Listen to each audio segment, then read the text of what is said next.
तो दोस्तों इस समय आप जो स्क्रीन पर देख रहे हैं ना, ये कोई WWE की फाइट नहीं है, ना ही ये कुश्ती का अखाड़ा है। दरअसल ये लोकेशन है मालदीव की पार्लियामेंट। जी हाँ, मालदीव की संसद है और वहां पर मालदीव के जो सांसद हैं आपस में इतनी बुरी तरीके से लड़ रहे हैं, आप हैरान रह जाओगे। सड़क चौराहे के जो गुंडे होते हैं ना, वो भी ऐसे नहीं लड़ते, इतनी बुरी तरीके से लड़ रहे हैं। लेकिन कारण क्या है? तो देखिए, मुद्दा ये है कि आज मालदीव की संसद में एक प्रस्ताव को लेकर वोटिंग होनी थी। प्रस्ताव ये था कि मालदीव के राष्ट्रपति बने हैं मोहम्मद मोइज़ू। उन्हें राष्ट्रपति बने 3-4 महीने हो चुके हैं, लेकिन अभी तक उनकी जो कैबिनेट है वो नहीं बनी थी, क्योंकि मालदीव में राष्ट्रपति यानी कि प्रेसिडेंशियल सिस्टम के तहत वोटिंग होती है। वहां पर राष्ट्रपति के चुनाव अलग होते हैं, पार्लियामेंट के जो सांसद होते हैं उनके चुनाव अलग होते हैं। अब वो मोहम्मद मोइज़ू राष्ट्रपति तो बन गए, लेकिन राष्ट्रपति बनने के बाद वो भारत विरोधी कामों में इतने ज्यादा संलिप्त थे कि अपनी देश की कैबिनेट ही बनाना भूल गए। जी हाँ, आज तक वहां पर मंत्री ही नहीं बना। और इसीलिए जब मालदीव के लोगों ने सवाल उठाने शुरू किए कि यार, हमने तुम्हें राष्ट्रपति इसलिए बनाया है कि तुम हमारा डेवलपमेंट कर सको, हमारे भलाई के काम कर सको, हमारे यहाँ पर जो सुविधाएं हैं उन्हें इम्प्रूव कर सको, लेकिन तुम तो ये कुछ कर ही नहीं रहे, क्योंकि आज तक तुमने किसी विभाग का कोई मंत्री तक नहीं बनाया। तुम तो भारत विरोधी काम में इतने संलिप्त हो कि सब कुछ भूल बैठे हो। क्या तुम राष्ट्रपति सिर्फ और सिर्फ इसलिए बने हो कि भारत का विरोध कर सको, या फिर हमारी भलाई के लिए? और इसीलिए आज मालदीव के राष्ट्रपति मोहम्मद मोइज़ू को इसकी याद आई। उन्हें पता लगा कि लोगों में गुस्सा है, तो इसे शांत करने के लिए उन्होंने अपनी कैबिनेट बनाई, उसका प्रस्ताव संसद को भेजा।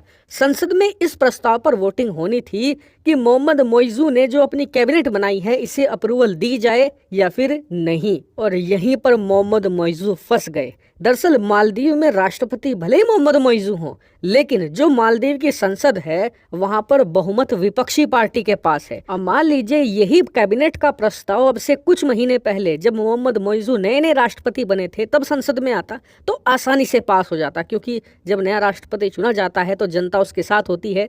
विपक्षी पार्टियां भी उससे भिड़ने की कोशिश नहीं करती। लेकिन कई महीने बीत चुके हैं, कई ऐसे मुद्दे उठे हैं राष्ट्रपति मोहम्मद मोइज़ू के खिलाफ जिससे जनता में उनके खिलाफ गुस्सा है।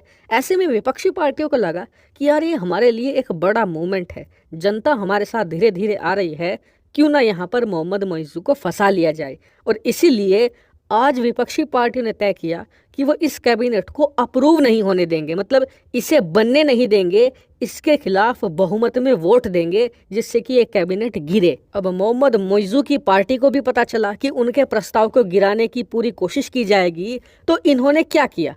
इन्होंने सबसे पहले सांसदों के जितने भी माइक थे वो हटा लिए। उसके बाद जो स्पीकर था, जो विपक्षी पार्टी का ही था, उसे घेर लिया और उसे बोलने नहीं दिया। उसके बाद दोनों पार्टियों में झगड़े स्टार्ट हो गए, धक्का मुक्की, और फिर बात मारपीट और बालों को उखाड़ने तक पहुंच गई। इतना ही नहीं, इस मारपीट के दम पर ही मोहम्मद मोइज़ू ने तानाशाही रवैया दिखाया और अपनी पार्टी के कुछ जो मेन लीडर थे उन्हें कैबिनेट में अप्रूवल दिलवा दी। हालांकि बाकी अभी भी अटके हुए हैं, क्योंकि अप्रूवल उन्हें मिलने में मुश्किल हो रही है। इतना ही नहीं, इस मारपीट के बाद सत्ता पक्ष और विपक्ष दोनों के सांसद सड़कों पर आ चुके हैं, एक दूसरे के खिलाफ प्रदर्शन कर रहे हैं। और इस पूरी घटना से पूरा मालदीव दो गुटों में बंट चुका है, एक जो मोहम्मद मोइज़ू के साथ है, दूसरा जो विपक्षी पार्टियों के साथ है। इतना ही नहीं, इस पूरे मामले से चीन, जो पिछले कई महीने से लंबे लंबे प्लान बनाकर बैठा था कि मालदीव में अपना मिलिट्री बेस बनाएंगे, भारतीय सेना को उखाड़ फेंकेंगे, भारत के जितने भी डेवलपमेंट के प्रोजेक्ट चल रहे हैं मालदीव में उन्हें बंद करवाकर उन्हें भारत से छीनेंगे, वहां पर भयंकर कर्जा देकर उनकी जमीन कब्जा लेंगे,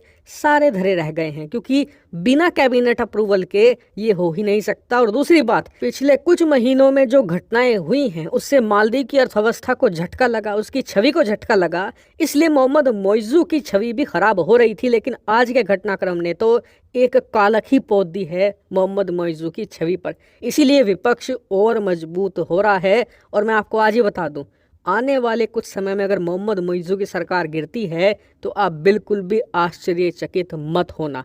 हालांकि इस पूरे घटनाक्रम पर मेरी नज़र है, जैसे ही कोई खबर आएगी सबसे पहले यही मिलेगी, इसलिए आप चैनल को सब्सक्राइब कर लें। दोस्तों, आपकी इस पर क्या राय है हमें कमेंट करके जरूर बताएं। हमारे चैनल को सब्सक्राइब करना ना भूलें। आप हमसे जुड़े रहे, इससे हमें खुशी होगी। तो दोस्तों, मिलते हैं।